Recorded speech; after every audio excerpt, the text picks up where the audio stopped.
इस क्वेश्चन में हमें एंटी लॉग निकालना है 0.3504 का। हम लोग एंटी लॉग निकालते हैं 0.35 का। 0.35 को पहले हम चेक करेंगे कि इसकी वैल्यू लॉग की किस वैल्यू में लाई कर रही है। तो 0.35 हमारा लाई करेगा 2 और 3 के बीच में। अब ये वैल्यू जिन दो वैल्यूज के बीच में लाई कर रही होगी उसकी जो लोवेस्ट वैल्यू है उसको हम लिख देंगे। मीन्स 2 और 3 के बीच में ये लाई कर रही है तो 2 की वैल्यू कम होगी, तो ये लोवेस्ट वैल्यू हमने यहाँ पर मेंशन कर दी। फिर हम पॉइंट लगाएंगे और फिर समथिंग वैल्यू लिखेंगे। अब ये समथिंग वैल्यू कैसे कैलकुलेट करते हैं। log 2 की वैल्यू है 0.30 और ये है 0.47। log 2 और log 3 के बीच में जो चेंज है दैट इज 0.30 एंड 0.47 के बीच में, ये हमारे पास चेंज कितने का है 0.17 का। मीन्स इसे हम कंसीडर करेंगे 17 स्टेप। ओके, तो 17 स्टेप में चेंज होता है 1 का, तो 1 स्टेप में कितने का चेंज होगा 1/17 का। हमें जो कैलकुलेट करना है 0.35 वो कितने का चेंज है 0.30 से 0.35 0.05 का चेंज। इसे हम लेंगे 5 स्टेप, तो 5 स्टेप में कितने का चेंज होगा इंटू 5 0.72 34, तो ये 2 टाइम यहाँ पर जाएगा। तो पॉइंट की वैल्यू में हम एग्जैक्ट इस 2 को लाकर यहाँ पर पुट कर देंगे, दैट इज 2.2। नियर अबाउट क्या आ जाएगा 2.2।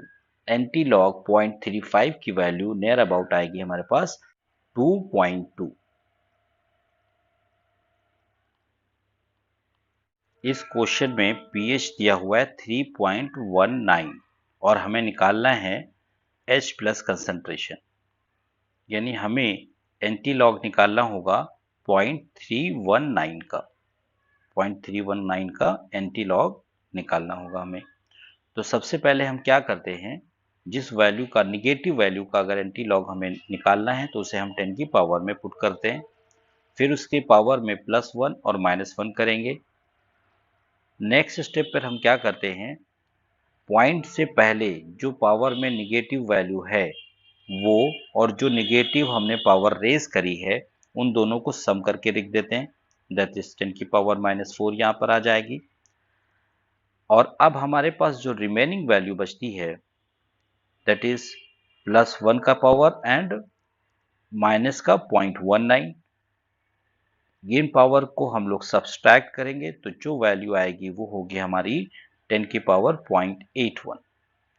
इस 0.81 को हम लोग देखेंगे कि ये 0.81 कहाँ पर लाई कर रहा है। यहाँ पर ये 0.81 लाई कर रहा है 6 और 7 के बीच में। तो 6 और 7 के बीच में अगर लाई कर रहा है तो जो लोअर वैल्यू होगी यानी 6 इज द लोअर वैल्यू, तो 6 की वैल्यू को हम लोग यहाँ पर लिख देंगे। फिर पॉइंट और फिर हम उसके बाद की वैल्यू को काउंट करेंगे। अब उसे कैसे निकालेंगे, तो यहाँ पर हम देखेंगे 6 और 7 के बीच में जो चेंज है 0.84 एंड 0.77 में, तो ये चेंज हमारे कितने का है 6 एंड 7 के बीच में जो चेंज है वो कितने का है 0.84 एंड 0.77, 14 7 एंड 0, ठीक 0.07। मीन्स इसको हम लेंगे 7 स्टेप। 7 स्टेप का चेंज है, तो 7 स्टेप से चेंज हो रहा है 1 का, तो 1 स्टेप से कितने का चेंज होगा 1/7 का। और हमें जो निकालना है वैल्यू दैट इज 0.81। 0.81 हमारा जो है 0.77 के रिफरेंस में कितना है 4 स्टेप आएगा हमारे पास। 0.81 और 0.77 ये हमारे पास कितना आ जाएगा 4 स्टेप। 0.04 का चेंज है तो ये कितने का आ जाएगा 4 स्टेप का चेंज है। तो 4 स्टेप में कितना चेंज होगा 1/7 इंटू 4, 7 5 35.5 यहाँ पर आएगा। इस 6.5 को हम पुट करेंगे यहाँ पर, तो ये वैल्यू हमारे पास आ जाएगी 6.5 इंटू 10⁻⁻⁴। ये नियर अबाउट हमारे पास आ जाएगी 6.5 इंटू 10⁻⁻⁴। Okay, thank you.